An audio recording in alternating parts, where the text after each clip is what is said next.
When Sarah Reeves returned after 5 years, she had aged 20 years and carried scars in geometric patterns that no one could explain. The morning after her testimony about the underground facility, Detective Webb found 4 more families had vanished from campsites across the Pacific Northwest. Sarah Reeves stood in the garage, checking off items on her clipboard while the morning light filtered through the dusty window. Sleeping bags, 4. Tent stakes, 12. Flashlights with extra batteries. First aid kit.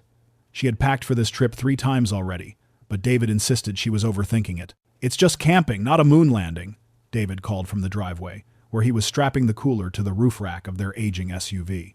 His voice carried that forced cheerfulness he had adopted since losing his job at the architectural firm 3 months ago. Sarah pretended not to notice. Tyler burst through the door, his 11-year-old energy barely contained. "Mom, can I bring my compass, the one Dad gave me for my birthday?" "Already packed it, sweetie," Sarah said, ruffling his sandy hair. "It's in the side pocket of your backpack." Emma emerged from the house, her 14-year-old displeasure evident in every movement. "I still don't understand why we have to go somewhere with literally no cell service. What if something important happens?" "Like what?" David asked, securing the last bungee cord. "Trevor Martinez finally texting you back?" "Dad!" Emma's face flushed red, and she stomped back inside. Sarah shot David a look. They had agreed to make this trip special, to not let the stress of the past month seep into this weekend. The annual camping trip to Cascade Mountain State Park had been their tradition for 8 years now, since Tyler was 3 and Emma was 6. Back when money was better and worries were smaller. "I'll talk to her," Sarah said, but David caught her arm gently. "Let her be dramatic. She'll forget all about Trevor once she sees the stars out there.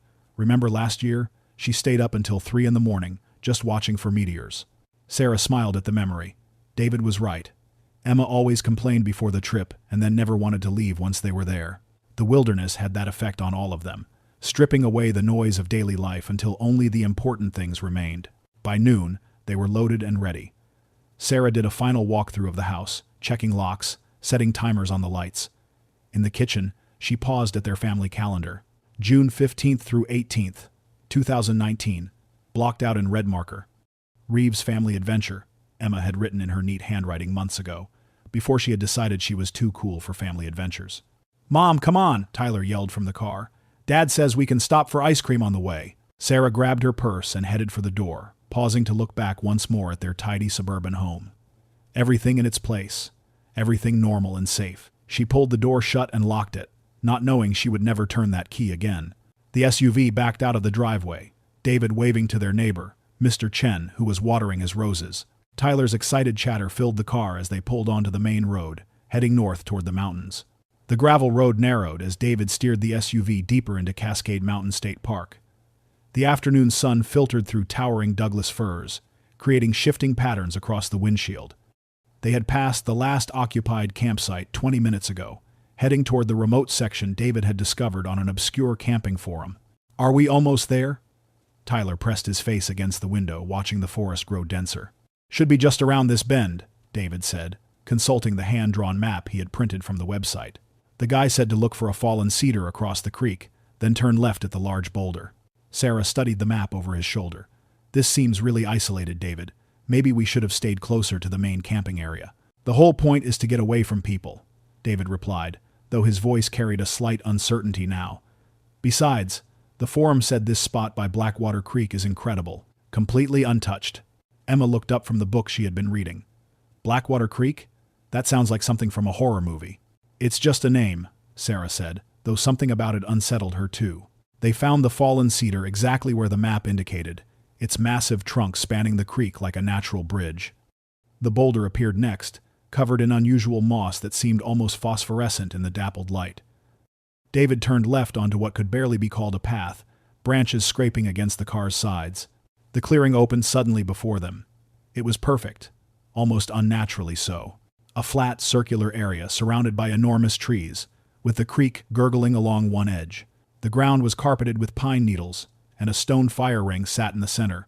Though it looked ancient, the rocks blackened with the fires of countless years. "This is amazing!" Tyler jumped out before the car fully stopped, running toward the creek. "Tyler, wait for us," Sarah called, but he was already crouching by the water, examining the smooth black stones that gave the creek its name. They spent the next hour setting up camp, The tent went up easily on the level ground, and David arranged their camp chairs around the fire ring while Sarah organized the food supplies on the weathered picnic table someone had left years ago. Emma helped grudgingly, though Sarah caught her admiring the cathedral-like canopy above them. "No cell service at all," Emma announced, holding her phone up in various directions. "We're completely cut off." "That's the idea," David said, but Sarah noticed him checking his own phone too, frowning at the no services message. As the sun began its descent behind the mountains, Sarah walked the perimeter of their campsite. About 30 feet from their tent, she found strange markings on several trees, deliberate scratches that formed patterns she couldn't identify.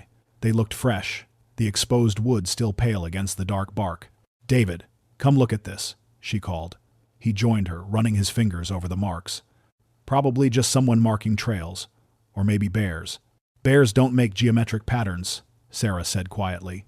Saturday evening descended over the campsite with an unusual heaviness. Sarah stirred the camp stew while David fed small branches into the fire, the flames casting dancing shadows against the surrounding trees. Tyler sat cross-legged beside his father, whittling a stick with his pocket knife under David's watchful eye.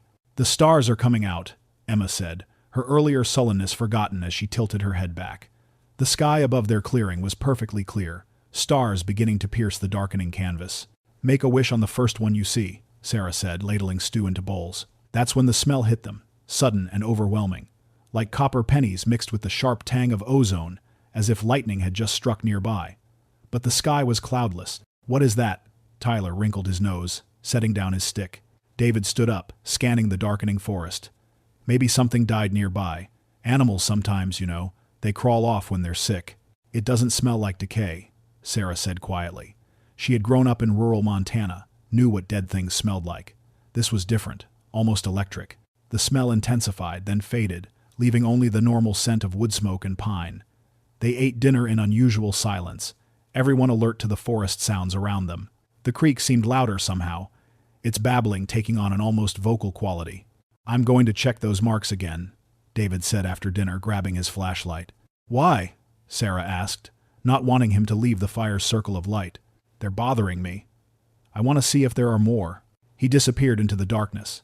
Sarah counted his footsteps, tracked the bobbing beam of his flashlight. Emma moved closer to her on the bench. "Mom, something feels wrong here," Emma whispered. Before Sarah could respond, Tyler pointed at the creek. "Look at the water." The black stones at the creek's bottom were glowing faintly, a pale blue luminescence that pulsed like a heartbeat. Sarah stood up, pulling both children closer to her. "David," she called out. "David, come back." His flashlight beam stopped moving, hung suspended between the trees for a long moment, then started back toward them. When he emerged into the firelight, his face was pale. "There are more marks," he said slowly. "Dozens of them. And Sarah, they're fresh. The sap is still running." They decided to sleep in shifts. Sarah took first watch, sitting by the dying fire while her family crowded together in the tent. Every sound made her jump. Every shadow seemed to move. Around 2 a.m, she woke David for his shift. She must have dozed off because suddenly David was shaking her awake inside the tent. Gray pre-dawn light filtered through the fabric. "Sarah, wake up. There's someone outside." She sat up, heart racing. David was crouched by the tent opening, peering through the small gap in the zipper. Tyler and Emma were still asleep, curled together in their sleeping bags. "Who?" Sarah whispered. "I don't know. They're just standing there, by the creek. They've been there for an hour." Park Ranger Bill Henley had been doing Monday morning rounds for 15 years, and he knew every campsite in the Cascade Mountain State Park by heart. The remote section by Blackwater Creek rarely saw visitors, which is why he always checked it last. The access road was terrible, and most campers preferred the developed sites closer to the facilities. The blue SUV was visible from the road, parked exactly where it should be. Bill pulled his truck alongside it, noting the California plates. He remembered seeing the reservation, the Reeves family, Friday through Sunday. It was Monday now, past checkout time. "Hello?" Bill called out, approaching the campsite. "Park service. Time to pack up." Silence answered him. The tent stood perfectly erected, the rain fly taut, the stakes properly angled. Professional setup, he thought. These folks knew what they were doing. "Anyone home?" He walked closer, noticing the camp chairs still arranged around the cold fire ring. A pot sat on the grate, and when he looked inside, he found stew, congealed and starting to smell. Bowls were set on the picnic table, food half eaten, spoons still resting in them as if the family had simply stood up mid-meal and walked away. Bill felt the first prickle of unease. He approached the tent, calling out again before unzipping the entrance. 4 sleeping bags laid out neatly, personal items visible in the mesh pockets. A teddy bear on one of the children's bags. Wallets in the adult bags. Phones plugged into a portable charger that had long since died. He backed out of the tent and reached for his radio. "Dispatch, this is Henley at campsite 7-3, Blackwater Creek section. I've got an abandoned setup here. Family of 4 supposedly checked out yesterday, but all their gear is still here. Vehicles here too. Copy that, Bill. Any signs of distress?" Bill walked the perimeter, his trained eye scanning for evidence. No blood, no signs of struggle, no torn fabric or scattered belongings. The only unusual thing was the complete normalcy of it all, as if the family had simply evaporated. "Negative on distress signals," he said into the radio. "But something's not right. Food's been sitting out at least 12 hours. Wallets and phones are in the tent. Nobody leaves that behind. We'll send backup and initiate search protocols." Within an hour, the quiet campsite transformed into a command center. Search and rescue volunteers spread through the forest in organized grid patterns. Deputies documented everything, photographing the abandoned meal, the undisturbed tent, the family's belongings. Detective Marcus Webb arrived by noon, his tall frame folding out of an unmarked sedan. He was younger than Bill expected, maybe 40, with the kind of careful attention that missed nothing. He spent 20 minutes just standing in the campsite, turning slowly, taking in every detail. "Show me where they parked," Webb said. Bill led him to the SUV. Webb circled it, noted the locked doors, the keys missing. Inside, through the windows, they could see Emma's book on the back seat, a bookmark holding her place. Detective Marcus Webb established his command post in the park's visitor center, converting the small conference room into an investigation hub. Maps covered every wall, red pins marking the campsite, blue pins showing search zones already covered. By Tuesday morning, 48 hours after the Reeves family should have checked out, over 100 volunteers had joined the search. Jennifer Chen arrived from California on Tuesday afternoon, Sarah's younger sister, driving straight through the night. She burst into the visitor center, her designer clothes absurdly out of place among the uniformed officers and outdoor gear. "Where's my sister?" she demanded, finding Webb bent over topographical maps. "You must be Jennifer. I'm Detective Webb. We're doing everything possible to find them." "That's what everyone keeps saying, but nobody's telling me anything concrete. What do you actually know?" Webb led her to a quieter corner. They were last seen Saturday afternoon by a family camping about 3 miles away. The kids waved when they passed on the trail. Sunday morning, nothing. No one saw them leave. No one heard anything unusual. Sarah would never just leave everything behind. Her phone, her purse, that's her lifeline. And the kids. Tyler has medication for his asthma. She wouldn't go anywhere without it. "The inhaler was in the tent," Webb confirmed. "That's one of the things that concerns us." The search dogs had arrived Monday evening, but their results were baffling. They tracked the family's scent from the campsite to the creek, then lost it completely. Not gradually, not confused by other trails, just gone, as if the family had stepped into the water and vanished. "Rivers can mask scent," the lead handler explained to Webb, "but this creek is 18 inches deep at most." They didn't float away. Wednesday brought helicopters with thermal imaging, scanning the dense forest for heat signatures. Divers searched the deeper pools downstream, though everyone knew the creek couldn't hide 4 bodies. The media arrived too, setting up satellite trucks in the parking lot. "Family of 4. Vanishes from campsite" played on every local channel. If stories like this move you, don't forget to subscribe to our channel, leave a like, and share in the comments where you're watching from. Webb interviewed other campers, anyone who had been in the park that weekend. A couple reported hearing what sounded like voices Saturday night, but thought it was just people talking around a campfire. Another camper mentioned an unusual smell, like ozone, but dismissed it as pre-storm air, though no storm had come. On Thursday, Webb discovered David's financial situation. 3 months unemployed, mounting debt, credit cards maxed. The theory emerged quickly, whispered among investigators. Maybe David staged this. Take the family somewhere, start fresh, under new identities. "That's insane," Jennifer protested when Webb carefully broached the subject. "David loved Sarah. He'd never put her through this. And the kids? You think he'd traumatize his own children?" But they had to investigate every angle. Bank records showed no unusual withdrawals, no secret accounts. Their passports were at home. If David had planned this, he'd done it without leaving a single digital footprint. By Friday, a week after the disappearance, the active search scaled back. Months dissolved into seasons. The search teams were gone. The media vans departed, the volunteer center closed. By December, 6 months after the disappearance, only Jennifer remained, living in Sarah's house, maintaining a shrine of hope that everyone else had abandoned. The false sightings started almost immediately. A gas station attendant in Washington swore he'd seen them, the whole family buying snacks, acting nervous. Security footage showed a different family entirely. A motel owner in Idaho called about suspicious guests matching their description. Another dead end. Each tip required investigation. Each investigation led nowhere.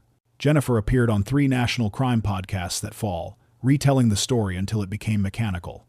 They were happy, she would say. Normal problems, sure, but happy. They wouldn't just vanish. The podcast hosts would nod sympathetically, then spend the next segment theorizing about family annihilators and secret lives. A psychic from Portland contacted Jennifer in January of 2020, claiming she could sense Sarah's energy. Against her better judgment, Jennifer paid $300 for a reading. The woman closed her eyes, swayed, then announced they were underground. Could Jennifer feel them underground? When pressed for specifics, the psychic grew vague, mentioning water and darkness and the number 7. Detective Webb kept the case active but had no new leads. The financial investigation had expanded, revealing David had been borrowing money from his brother, had sold some tools on Craigslist, but nothing suggesting preparation for disappearance. His brother, interviewed multiple times, was devastated and confused as everyone else. He called me the week before the camping trip, the brother said. Talked about job interviews, about Emma starting high school in the fall. You don't make plans for September if you're planning to vanish in June. The first anniversary came with a brief resurgence of media interest. Jennifer organized searches, distributed flyers, maintained the website she'd built with photos and information. The tips line received 12 calls that week. None panned out. By year 2, even Webb had privately accepted they were likely dead. The statistics were against them. Most missing persons who aren't found within 72 hours never come home alive. But without bodies, without any evidence of violence, the case remained open but inactive. Jennifer noticed the pattern in year 3. Every few months, she would get calls at Sarah's house. The phone would ring, she would answer, and there would be only breathing. Not heavy or threatening, just someone breathing, listening. She had the calls traced, but they came from different payphones across Oregon and Washington. Who even use payphones anymore? It could be anyone, Webb told her. Cranks, who got the number from the news coverage. It happens with high-profile cases. But Jennifer mapped the locations of the calls. They formed a rough circle, about 200 miles in diameter, centered roughly on the Cascade Mountain region. She brought this to Webb, who admitted it was odd, but not actionable. Year 4 passed with numbing sameness. The case file grew dusty. The search and rescue volunteers moved on to other tragedies. Jennifer Chen had transformed Sarah's house into an investigation center. The dining room table disappeared under color-coded folders, each representing a different theory or timeline. The walls displayed maps connected by red string, marking sighting locations, phone call origins, and search zones. She'd quit her marketing job in San Francisco, living off savings and Sarah's untouched bank accounts, which she managed as power of attorney. Every morning at 6, she checked the email account she'd created for tips. Every evening at 9, she called Detective Webb for updates, though he'd long since run out of new information to share. She maintained rigid routines, as if structure alone could hold back the tide of uncertainty. The breathing calls had evolved. In year 5, they came monthly, always from different payphones. Jennifer had started recording them, playing them back obsessively, searching for background noises that might reveal location. Once, she swore she heard Emma's laugh, distant and muffled. Webb listened to the recording, but heard only static. You need to consider moving on, Webb told her gently during one of their calls. This is consuming your life. Someone has to keep looking, Jennifer replied. Someone has to be here when they come back. She'd become an expert on disappearances, reading every book, studying every similar case. The Springfield 3, the Beaumont children, the Sauter family. She found patterns others missed, connections that seemed significant at 3 in the morning but dissolved in daylight. The true crime community had adopted the case. Online forums dissected every detail, proposing theories ranging from plausible to absurd. Jennifer participated under a pseudonym, correcting misinformation, providing details the public didn't know. Someone suggested underground human trafficking. Another insisted it was supernatural, that the Blackwater Creek area was a vortex. Jennifer researched everything, no matter how unlikely. In March of 2024, approaching the 5-year anniversary, Jennifer noticed something odd in Sarah's journal. which she'd read hundreds of times. A recurring dream Sarah had documented in the months before the camping trip, about being underground, about voices calling from beneath the earth. Just anxiety, Sarah had written. David's job stress affecting my sleep. Jennifer cross-referenced this with other disappearances in the Cascade region. Using newspaper archives and missing persons databases, she found 7 similar cases over 40 years. Families vanishing from remote areas, no trace ever found. Except, sometimes, years later, someone would return. Always severely traumatized, usually institutionalized, their stories dismissed as delusion. She brought this pattern to Webb, who was genuinely intrigued for the first time in years. Together, they located 2 survivors. One, a woman in her 60s, had been found wandering in 1998 after disappearing with her family in 1993. She'd spent decades in psychiatric care, insisting her family was still alive underground. The second survivor refused to speak with them at all. Jennifer started preparing a new search strategy based on geological surveys of cave systems in the Cascades.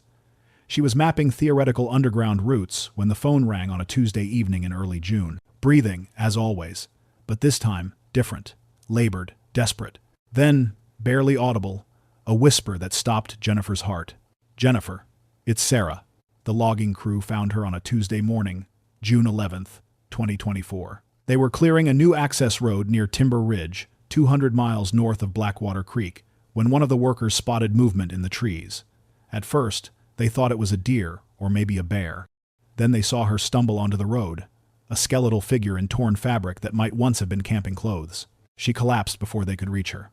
The foreman, a man named Pete Garrison who'd seen plenty of wilderness emergencies, knew immediately this was beyond first aid. He called for a helicopter evacuation, while his crew covered her with blankets, gave her sips of water. She was conscious, but unresponsive, her eyes focusing on nothing, lips moving in soundless patterns. The hospital in Bend received her as a Jane Doe initially. Severe dehydration, malnutrition, multiple healed fractures that had set incorrectly. Her weight was 87 pounds. Her hair, once brown and shoulder length according to missing person photos, now hung gray and matted to her waist. But it was the scars that made the medical staff pause. Geometric patterns carved into her arms and legs with disturbing precision, some old, some only months healed. The emergency room nurse, checking for identification, noticed something familiar about the woman's face, despite the dramatic physical changes. She pulled up regional missing persons cases on her computer, scrolling through faces until she stopped at Sarah Reeves. The bone structure was right, the eye color matched. Fingerprints confirmed it within hours. Detective Webb got the call at home, nearly dropping his coffee when dispatch told him Sarah Reeves was alive in Bend Medical Center. He called Jennifer immediately, who was already in her car before the conversation ended, driving north with dangerous speed. Jennifer arrived to find her sister sedated, monitored by multiple machines. The transformation was shocking. Sarah had aged 20 years in 5, her skin pale as paper, stretched tight over visible bones. She looked fragile enough to shatter at a touch. "She hasn't spoken coherently," Dr. Patricia Morse explained. "She whispers numbers, occasionally rocks back and forth. We've sedated her because she was trying to harm herself, scratching at her skin, pulling her hair." "Where are David and the kids?" Jennifer asked, though she already knew from Webb's expression. She was alone. The logging crew searched the area but found no one else.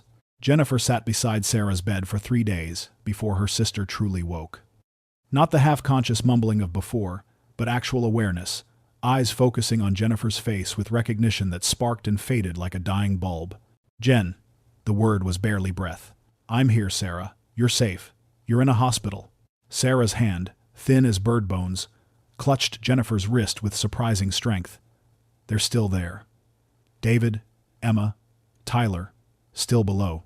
"Below where, Sarah? Where are they?" But Sarah's eyes rolled back, her body seizing slightly as monitors alarmed.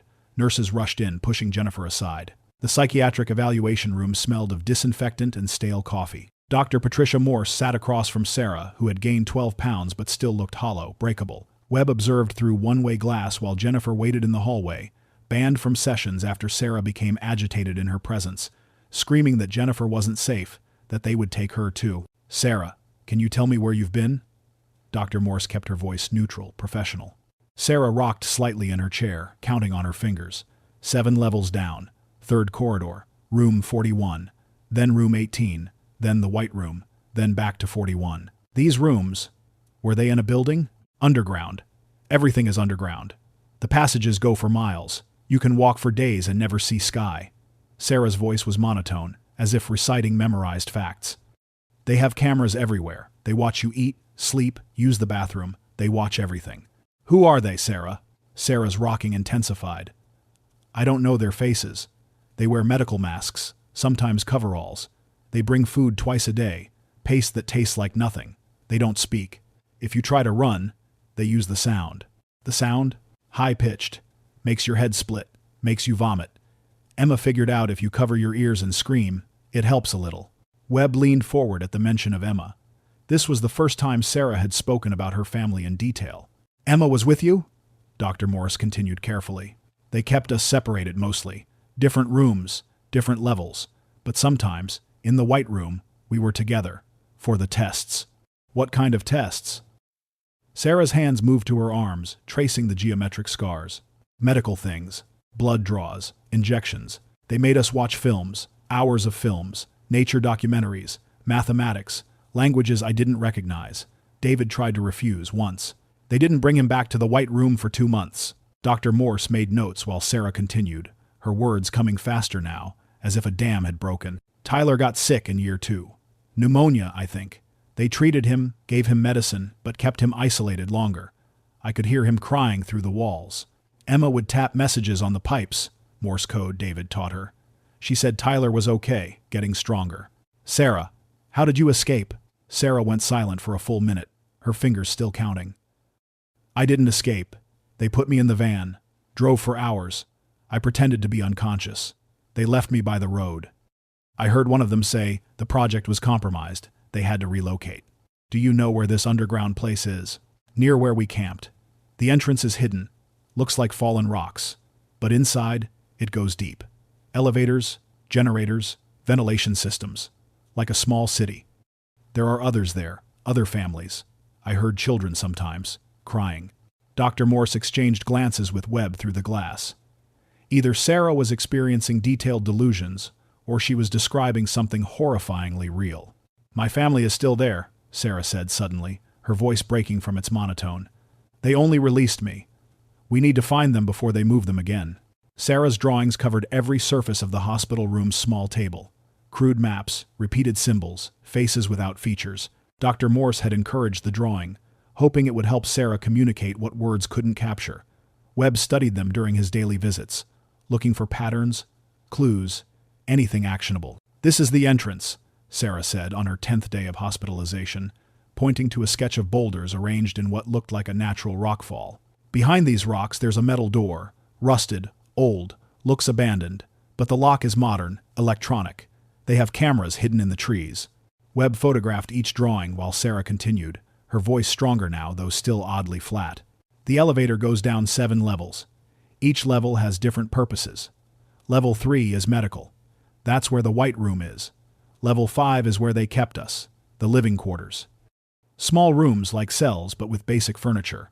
A bed, a sink, a toilet. No windows, obviously. How many people did you see down there? Webb asked. Hard to count. They moved us at different times. But I heard voices, footsteps. Maybe 30 people? 40? Some were children. I heard babies crying sometimes. From level 2. Jennifer was allowed a supervised visit that afternoon. Sarah grabbed her sister's hands immediately. You have to believe me, Jen. I'm not crazy. I know how it sounds, but it's real. David is alive. The kids are alive. I believe you, Jennifer said, and meant it. We're going to find them. Sarah's eyes filled with tears for the first time since her return. Emma would be 19 now. She missed her high school graduation. Tyler's 16. He was so small when we were taken, and now he's probably taller than me. She described their attempts to track time underground. David had scratched marks on his cell wall until they took away anything sharp. Emma counted meals, estimating days. They developed a communication system, tapping on pipes, leaving tiny marks in the white room where they knew others would see them. David figured out their pattern, Sarah said suddenly. Every 6 months, they would move some people, take them away, bring new ones. He thought they were rotating us to different facilities. That's why I think they moved them when they released me. Webb pulled up geological surveys on his tablet. Sarah, look at these cave systems near Blackwater Creek. Do any of these match what you remember? Sarah studied the images, her finger tracing paths. No, it wasn't natural caves. Everything was constructed. Concrete walls, fluorescent lights, ventilation systems. Someone built this, planned it. It must have taken years. Who would do this? Jennifer asked. Why take families? They never said. But the tests, the films they made us watch, it felt like they were studying us, studying how families behave under stress, in isolation. David thought it was government, some kind of experiment. Emma thought we were being preserved, like specimens. Sarah grabbed Webb's arm suddenly. You have to search now. They said the project was compromised. They'll move everyone, destroy evidence. My family will disappear forever. Webb spread files across the conference room table at the sheriff's department, case folders dating back decades. Sarah's testimony had triggered a comprehensive review of missing persons cases throughout the Pacific Northwest, focusing on families who vanished from remote areas. 1982, Webb said, tapping a faded report. The Morrison family, parents and 3 kids, disappeared from a camping trip near Mount Hood. No trace ever found. Jennifer helped organize the files chronologically while Sarah, released from the hospital but required to attend daily psychiatric evaluations, studied each case with intense focus. 1993, Webb continued. The Hendersons vanished from their cabin in the Cascades. Local police assumed they got lost hiking, but their car was still there, food on the table. This one, Sarah pointed to a file from 1998. Marie Cahill. She was found wandering near Yakima 5 years after disappearing with her husband and son. Look at her statement. Webb read aloud from the psychiatric evaluation. Patient insists she was held in underground facility. Describes medical experiments. Forced observation. Claims her family is still alive in the facility. Diagnosed with severe delusional disorder. That's exactly what they're saying about me, Sarah said bitterly. The pattern was undeniable. Every 4 to 7 years, a family would vanish from the wilderness areas of Oregon or Washington. Occasionally, years later, a single family member would be found, always with similar stories dismissed as trauma-induced psychosis. I found her, Jennifer announced, looking up from her laptop. Marie Cahill. She's in a care facility in Spokane. They drove there the next day, Webb using his credentials to arrange the meeting.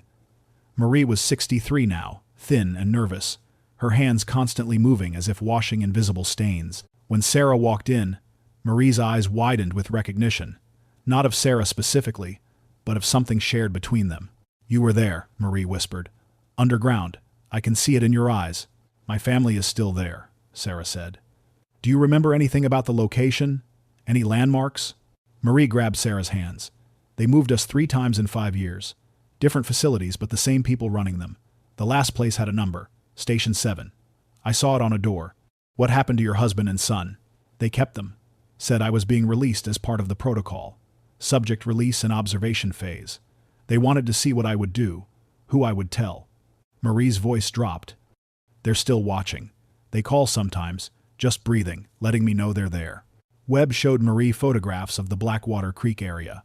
She studied them carefully, then pointed to a ridge formation. There. The entrance was near something that looked like that, hidden in a natural depression, covered with camouflage netting that looked like rock face. Sarah and Marie compared their experiences for hours, details matching in disturbing ways.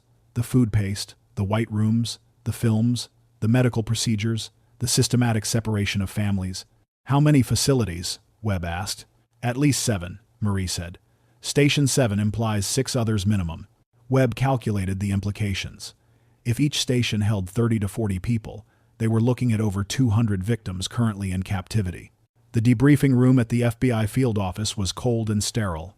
Sarah sat across from Agent Patricia Vance, a specialist in cult and captivity cases, while Webb observed.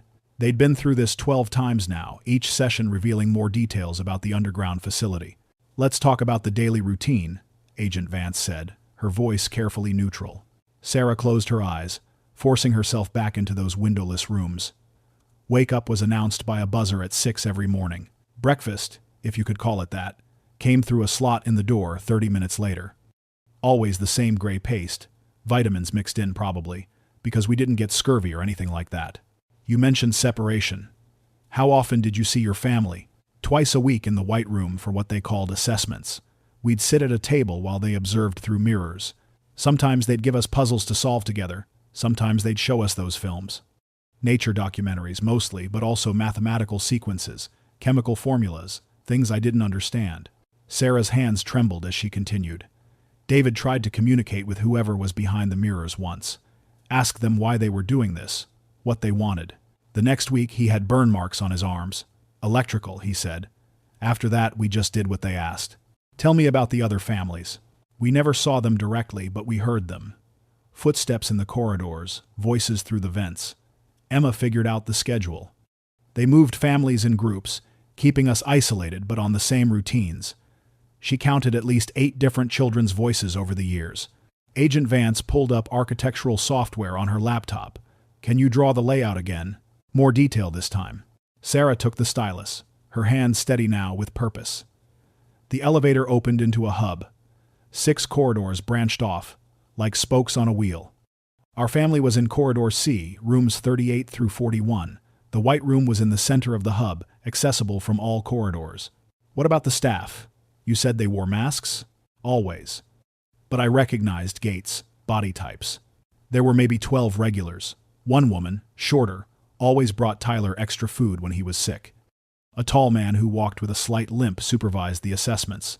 They never spoke to us directly, only to each other in coded phrases. Subject protocols, phase transitions, observation parameters. The night you were released. What happened exactly? Sarah's voice dropped. They came for me at 3 in the morning. Different people, more hurried. They sedated me partially, enough that I couldn't fight but could still walk. I remember an elevator ride, much longer than usual, maybe 10 minutes going up. Then a van, hours of driving. They were arguing about something. Contamination protocols, exposure risk. One said the whole station might be compromised. Station 7? No. They called ours Station 4. Said they were moving everyone to Station 7 temporarily. Sarah looked directly at Agent Vance. That's where my family is now. Station 7. We have to find it before they move them again. Sarah's drawings had evolved from crude sketches to detailed architectural plans. She worked with a geological survey team and an FBI cartographer, layering her memories onto topographical maps of the Cascade region. The conference room wall displayed a massive composite image, Sarah's underground world superimposed on actual cave systems. The elevator shaft would need significant depth, the geological expert, Dr. Chen, explained. Based on Sarah's description of a 10-minute descent at standard elevator speed, we're looking at approximately 700 feet underground. Sarah stood at the map, red marker in hand. The entrance at Station 4 was here, near Blackwater Creek, but they said they were moving everyone to Station 7. Marie Cahill mentioned seeing ridge formations like these. She circled an area 40 miles north.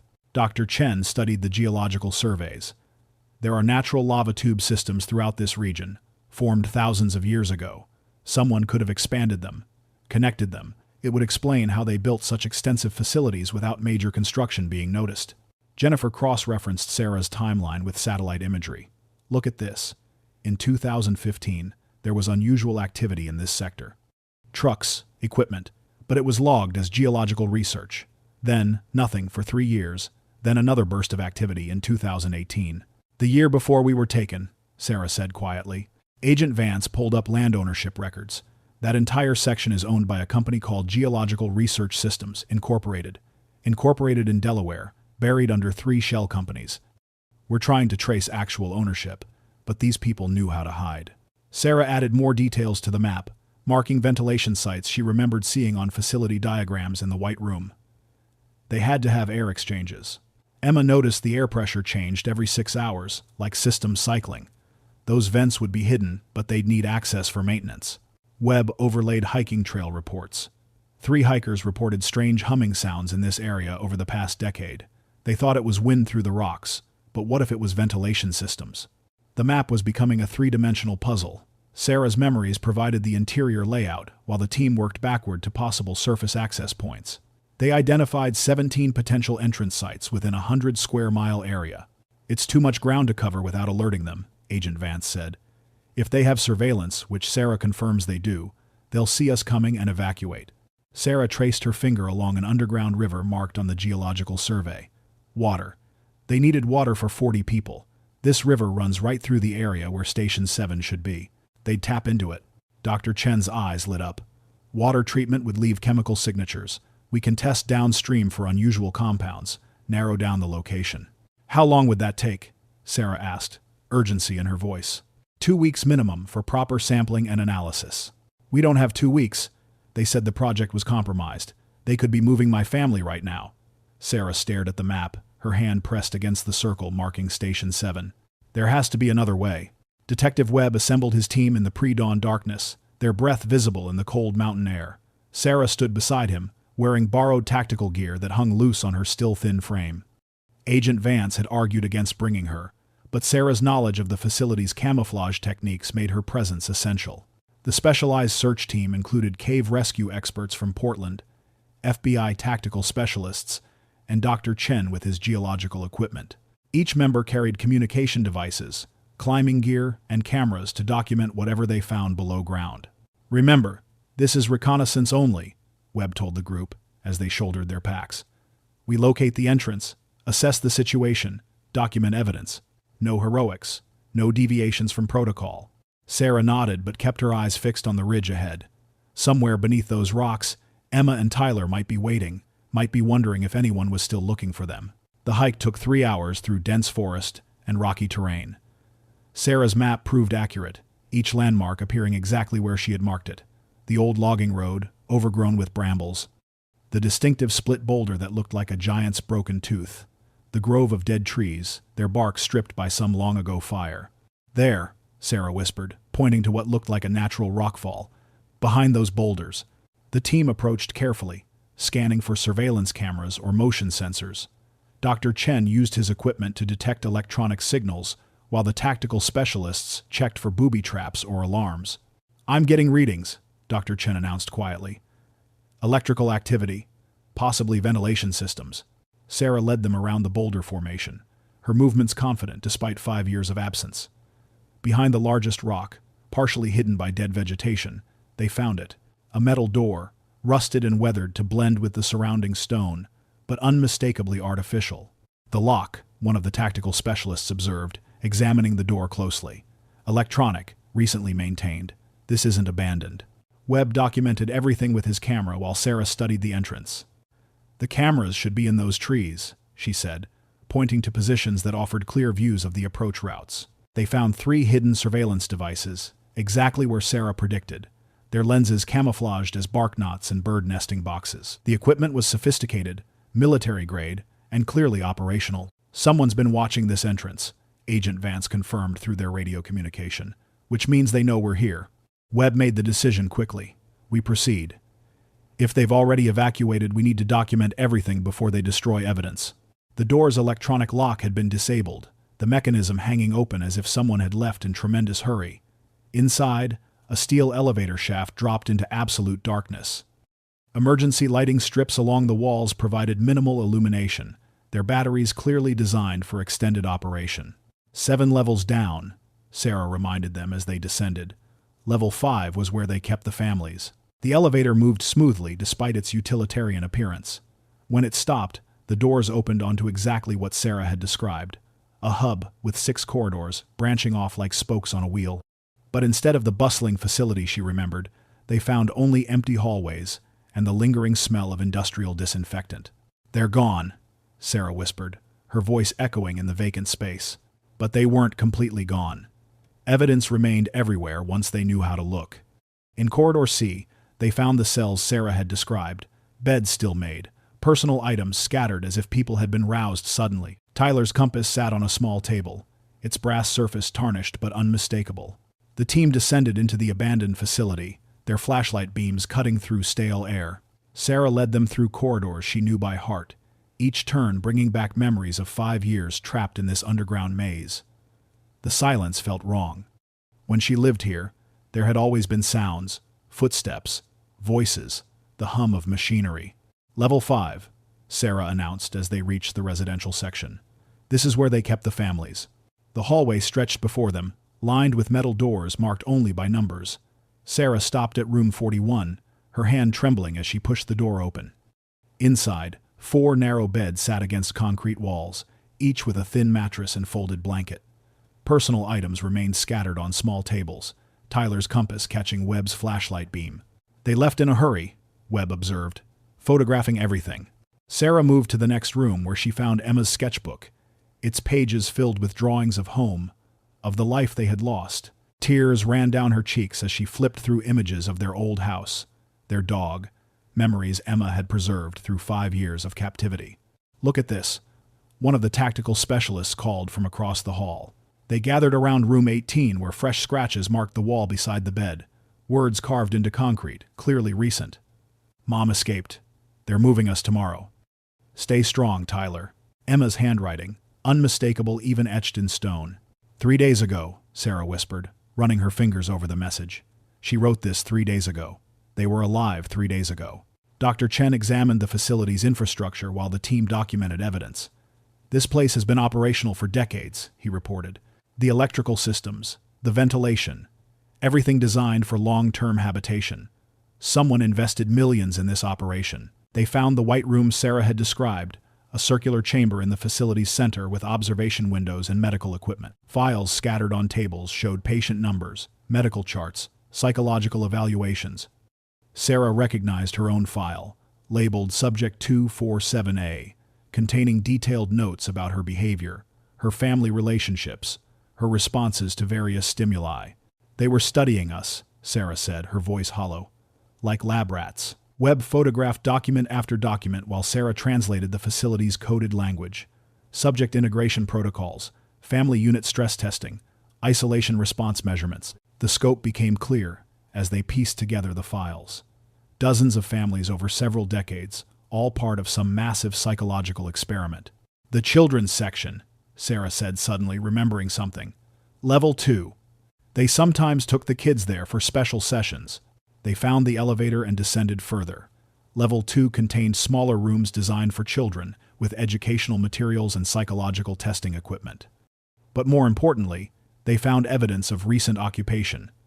Clothes in children's sizes, school workbooks with Emma's and Tyler's names, assignments dated just days ago. "They're alive," Sarah said with desperate hope. "My children are alive." But the facility's abandonment was complete. Whatever operation had run here for decades had evacuated entirely, taking with them every person who could provide answers. The underground city Sarah had described stood empty, a ghost facility that proved her story but offered no clues about where her family had gone. "We need to search for other locations," Webb said as they prepared to leave. Sarah took one last look at the empty corridors that had been her prison and her children's world for 5 years. Somewhere, in another underground maze, Emma and Tyler were waiting. Deeper in the facility, Webb's team discovered what could only be described as a command center. Banks of monitors lined the walls, most dark now but still warm to the touch. Maps covered every surface, detailed charts of the Pacific Northwest, marked with symbols and coordinates that made Sarah's blood run cold. They had multiple locations, Agent Vance said, studying the displays. Stations marked from 1 through 12 across Oregon, Washington, and Northern California. Sarah stared at the maps, counting red dots that represented decades of missing families. Each dot meant children torn from their parents, people vanishing without trace, lives destroyed for whatever twisted purpose drove this operation. Webb found filing cabinets, recently emptied but with scattered documents left behind in the hasty evacuation. He photographed everything, pages of coded references and clinical reports. Subject behavioral modification through family unit stress. Webb read from one fragment. Isolation protocols and psychological response documentation. Dr. Chen discovered computer servers, still running but wiped clean. Professional job, he reported, but they missed something. In a corner workstation, Sarah found video files that hadn't been deleted. She recognized the white room immediately, the circular chamber where her family had been forced to perform tests. On the grainy footage, she watched David trying to protect Emma and Tyler during what looked like a medical procedure. "That's them," Sarah whispered, her voice breaking. "That's my family." The timestamp showed the video was recorded 3 months ago. David looked older, thinner, but alive. Emma had grown tall, no longer the 14-year-old girl who had disappeared. Tyler, barely 11 when taken, now appeared to be a teenager. Webb examined more documents while Sarah searched through abandoned files. References to preservation protocols and continuation parameters appeared repeatedly, but their meaning remained unclear. "Here," Agent Vance called from another workstation. "Evacuation schedules. Transport manifests. They moved everyone out 6 days ago, the same day Sarah was found. The manifest listed numbers rather than names, but the quantities were horrifying. Station 4 alone had held 43 people when evacuated. Other stations showed similar numbers, suggesting hundreds of victims across the entire network. "This is massive," Webb said quietly. "The largest kidnapping operation in American history, spanning decades." Sarah found one final document that made her heart race. A transport log showing recent movements between facilities, including a notation that subjects from Station 4 were being relocated to Station 7 for phase completion. "They're still moving people," she said urgently. "My family could be anywhere in this network." The evidence pointed to something far more organized than anyone had imagined. Back at FBI headquarters, Agent Vance spread the recovered documents across 3 conference tables while cryptographers worked to decode the operational files. What emerged was a picture of systematic abduction spanning generations. "Look at these dates," Webb said, pointing to acquisition logs. "The first entries go back to 1978. They've been taking families for over 40 years. Sarah studied personnel records they'd found, pages of coded names and operational roles. Someone had been running this network with military precision, rotating staff, maintaining security protocols, documenting everything with chilling thoroughness. The funding alone would require major backing," Agent Vance noted. "Multiple facilities, transportation, medical equipment, technology. We're talking millions of dollars annually." Dr. Chen had been analyzing architectural plans found in the command center. These facilities were professionally designed. Someone with engineering expertise, geological knowledge, understanding of human psychology. This wasn't amateur work. The scope became clearer as they pieced together the network. 12 confirmed stations across 3 states, each designed to hold 30 to 50 people. Conservative estimates suggested over 500 victims currently in the system, with hundreds more processed over the decades. "But why?" Jennifer asked the question everyone was thinking. "What's the purpose?" Sarah remembered fragments she'd overheard. Medical procedures, the constant observation. They were studying us. Family dynamics under extreme stress, behavioral modification, psychological breaking points. Like we were specimens. Webb found references to something called Project Continuation in the classified files. The documentation was heavily coded, but phrases like genetic preservation and selective breeding protocols appeared repeatedly alongside psychological evaluation criteria. They weren't just taking random families, Sarah realized, her voice growing cold. "Look at these selection criteria. Both parents college-educated, children showing high intelligence scores, no significant medical history. They were choosing specific genetic profiles. The implications were horrifying. Someone had been systematically collecting families based on predetermined characteristics, studying them, possibly breeding them like livestock in some twisted social experiment." Agent Vance pulled up missing persons databases, cross-referencing with the selection criteria they'd discovered. "If we're right about their methods, we can predict future targets, families that match their profile in areas near their known operational zones." "That means they're still actively hunting," Webb said grimly. Sarah stared at maps showing the network's extent, red pins marking confirmed facilities, yellow pins indicating suspected locations. Her family was somewhere in this maze, part of an operation that had been stealing lives for decades. "We need to find Station 7 before they move my children again." The FBI took control of the investigation within hours, transforming the small sheriff's office into a federal command center. Agent Vance coordinated with multiple agencies, while Webb briefed teams of specialists arriving from across the country. Sarah watched helicopters circle the mountain regions, their thermal imaging cameras scanning for heat signatures that might reveal hidden entrances. Ground teams swept through areas identified by the recovered maps, but the network's operators had years to perfect their camouflage techniques. "They're moving faster than we are," Sarah told Jennifer during a brief break. "Every hour we spend searching is another hour they have to relocate my family." The breakthrough came from an unexpected source. Dr. Chen's geological analysis revealed underground water flow patterns that would be essential for large facilities. By tracking aquifer access points, they narrowed the search area significantly. "Here," Dr. Chen pointed to a remote valley 60 miles north. "If I were designing Station 7, this is where I'd put it. Natural water source, minimal surface activity, multiple escape routes through existing cave systems." Flight records subpoenaed from regional airports showed unusual helicopter activity in that exact area over the past week.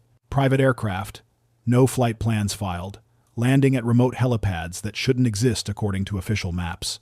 "Someone's been busy," Agent Vance noted, studying the aviation data. Sarah provided crucial details about evacuation procedures she'd witnessed.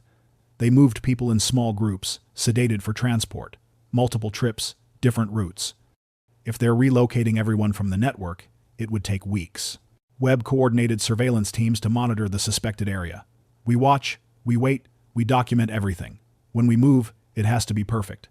No second chances. Sarah stared at the topographical map marking their target zone. Emma's message said they were being moved. That was 3 days ago. What if we're too late? Then we keep hunting, Webb replied. This network took decades to build. We'll take as long as necessary to tear it down. The hunt had become a race against time. Sarah left the hospital against Dr. Morse's direct orders, signing release forms while medical staff warned about the risks of leaving treatment prematurely. Her physical recovery remained incomplete, but the urgency of finding her family before another relocation consumed her. "You're not ready for field work," Agent Vance protested as Sarah arrived at the command center wearing civilian clothes and a determined expression. "I'm the only one who recognizes their operational patterns," Sarah replied firmly.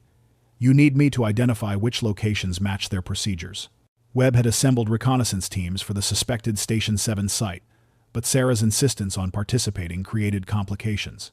She wasn't trained for tactical operations, her psychological state remained fragile, and regulations prohibited civilian involvement. "I remember details you won't know to look for," Sarah continued. "The way they disguise ventilation systems, their preference for natural formations that hide electronic equipment. I lived in their world for 5 years." Jennifer supported her sister despite her own concerns. "Sarah's been right about everything so far. The entrance locations, the facility layouts, the evacuation procedures.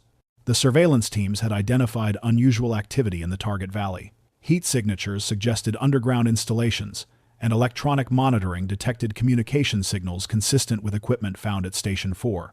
"There's movement," Webb reported, studying thermal images from helicopter flyovers. "People, vehicles, definitely something operational down there."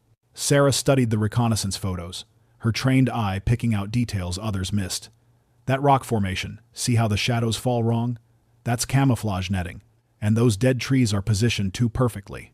"We go in tomorrow at dawn," Agent Vance decided. Sarah nodded, but privately she'd already made her choice. If she saw any sign of Emma and Tyler, no federal protocol would stop her from trying to reach them.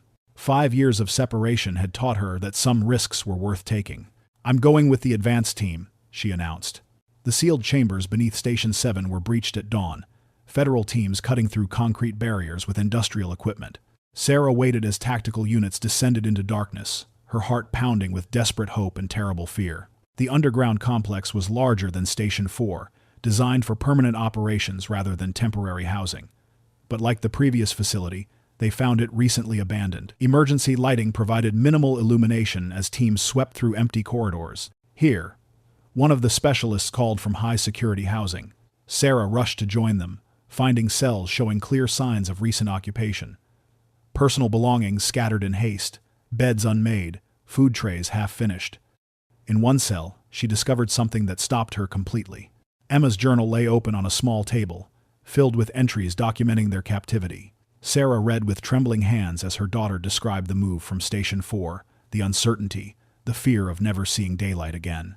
The final entry was dated 3 days ago. "Mom escaped. They're moving us tomorrow. Stay strong, Tyler." "They were here," Sarah whispered to Webb. 3 days ago, my children were in this room." Ground-penetrating radar revealed more chambers deeper in the complex. But when breached, they found only empty spaces and the lingering smell of industrial cleaning solutions. Agent Vance coordinated with helicopter teams searching the surrounding area. No heat signatures, no vehicle tracks, no indication of where they went. Sarah collapsed against the concrete wall, another near miss crushing her spirit. They had been so close, mere days behind her family, but the network had moved faster than the investigation. Webb placed a gentle hand on her shoulder. "We'll find them, Sarah. This proves they're alive."